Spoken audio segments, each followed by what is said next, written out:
સૌ જાણો છો તેમ ચાઇનીઝ દોરીથી પતંગ ચગાવવા એ જીવલેણ સાબિત થઈ રહ્યું છે, તેમજ પક્ષીઓ અને મનુષ્યોને પણ આનાથી ગંભીર ઈજાઓ પહોંચી રહી છે। જે અંતર્ગત માન્ય રાજ્ય સરકાર દ્વારા તેમજ ગુજરાત રાજ્યના ઉપમુખ્યમંત્રી શ્રી તેમજ પોલીસ ખાતાના વડા શ્રી હર્ષ સંઘવી સાહેબનાઓ દ્વારા આ બાબતે ખાસ ડ્રાઈવ ચલાવી સઘન કાર્યવાહી કરવા સૂચના આપવામાં આવેલ।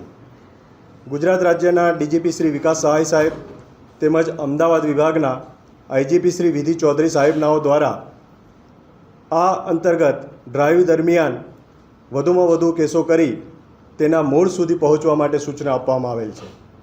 જે અંતર્ગત અમદાવાદ ગ્રામ્ય જિલ્લાના એસપી શ્રી ઓમપ્રકાશ જાટ સાહેબનાઓના સીધા સુપરવિઝન તેમજ તેમના માર્ગદર્શન હેઠળ અમદાવાદ ગ્રામ્ય જિલ્લા એસઓજી વતી ચાઇનીઝ દોરીના વેચાણ, હેરફેર તેમજ તેના સંગ્રહ બાબતે ખાસ ડ્રાઈવ ચલાવવામાં આવેલ અને સઘન કાર્યવાહી અંતર્ગત સૌપ્રથમ આ સમગ્ર ઓપરેશન જે છે તેને ઓપરેશન દોરી નામ આપી અલગ અલગ ટીમો બનાવી તે અંતર્ગત કાર્યવાહી કરવામાં આવેલ। જેમાં સૌથી પ્રથમ સાણંદ પોસ્ટે વિસ્તારમાં એક ફાર્મ હાઉસમાંથી આરોપી ભીખાભાઈ શાંતિભાઈ રાણા પાસેથી 1872 આ ચાઇનીઝ દોરીની રીલ્સ પકડવામાં આવેલ। તેમની સાથે અન્ય 3 આરોપી પણ હતા અને કુલ 7,28,000થી વધુનો મુદ્દામાલ પણ જે તે સમયે જપ્ત કરવામાં આવેલ। આ દોરી ક્યાંથી આવે છે અને એના વચેટિયાઓ કોણ છે તેની વધુ તપાસ કરવામાં આવેલ। તે માટે તેમની પૂછપરછ, તેમનું ફાઇનાન્શિયલ ડેટા ટ્રેક કરવામાં આવેલ। જે અંતર્ગત નામ ખુલવા પામેલ ભરતભાઈ ભોગીલાલ રંજવાણી, જેઓ કડી ખાતે રહે છે અને સિઝનલ વેપારી તરીકે કામગીરી કરે છે, તેઓનું કામ કમિશન એજન્ટ તરીકેનું હતું। તેઓ એન્ડ યુઝર એટલે કે જે છેલ્લા જે વેપારી છે તે અને જે મેન્યુફેક્ચરર જે છે તેમની સાથે સતત સંપર્કમાં હતા। તેમની પણ વધુ પૂછપરછ અને અલગ અલગ ટેકનિકલ એનાલિસિસથી આગળ જતાં આના મૂળ સુધી પહોંચવા માટે મુખ્ય આરોપી વિરેન બાબુભાઈ પટેલ તેમનું નામ ખુલવા પામેલ। આ વિરેનભાઈનું સરનામું શરૂઆતમાં અલગ અલગ ધોરાજી ખાતે તેમજ સુરત અને વાપી ખાતે રહેતા હોવાનું જાણવા મળેલ, પરંતુ કોઈ ચોક્કસ તેમનું સ્થળ જણાઈ આવેલ નથી।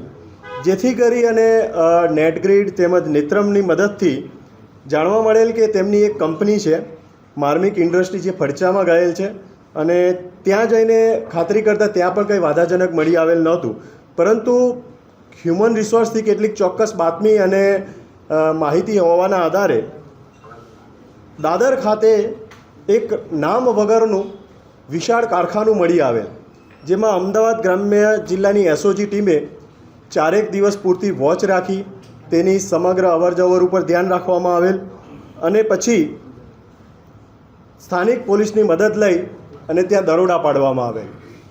આ દરોડા દરમિયાન આ વિશાળ કારખાનામાં ચાઇનીઝ દોરી રીલ્સનું સમગ્ર મેન્યુફેક્ચરિંગ થવાની કાર્યવાહી થતી હતી, જેમાંથી કુલ 43,000 જેટલી ચાઇનીઝ દોરીની રીલ્સ, જેની કિંમત અંદાજે 1.5 કરોડ રૂપિયા જેટલી થાય છે, તે તેમજ તેની અન્ય મશીનરી, રો મટીરિયલ એ પણ કુલ અંદાજે 50 લાખ એટલે કુલ 2 કરોડ જેટલો માતબર રકમનો મુદ્દામાલ પકડવામાં આવેલ।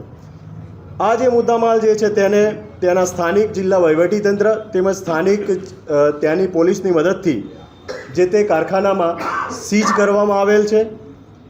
ત્યાં એ કારખાનામાં વધુ તપાસ કરતાં વિરેનનો ખાસ સાગરીત જાવેદ મિર્ઝા જે રહે બાલાસિનોર તે નાસ્તો ફરતો છે અને તે જ તેનું સમગ્ર ટેકનિકલ કામ તેમજ ઓર્ડર લેવાનું, ડિલિવરી આપવાનું વગેરે કામ કરતા હતા। આની વધુ તપાસ કરતાં એવું જાણવા મળેલ કે કેટલીક ટ્રકોમાં ચાઇનીઝ દોરીનો મુદ્દામાલ ગુજરાતમાં પ્રવેશી ચૂક્યો છે।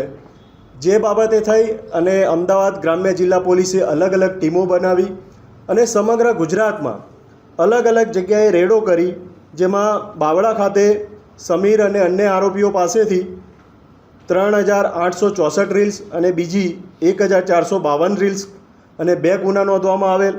કોટ ખાતે રનિંગમાં 2400 રીલ્સ પકડવામાં આવેલ છે। વિરમગામ ખાતે 192 રીલ્સ તેમજ આણંદ જિલ્લામાં ત્યાંની સ્થાનિક પોલીસની મદદથી 672 રીલ્સ, જેમાં રસીદ નામનો આરોપી છે, તેમજ ગોમતીપુર અને અન્ય જગ્યાએ પણ દરોડા પાડવામાં આવેલ છે અને અન્ય વધારાનો 35 લાખ કિંમતની લગભગ 8,580 જેટલી રીલ્સ આ સમગ્ર ઓપરેશન દોરી અંતર્ગત પકડવામાં આવેલ છે. આથી પણ વધુ આગળ તપાસ કરતાં સમગ્ર ઓપરેશન દોરી અને તે અંતર્ગત ટોટલ 6 કેસ નોંધવામાં આવેલ છે.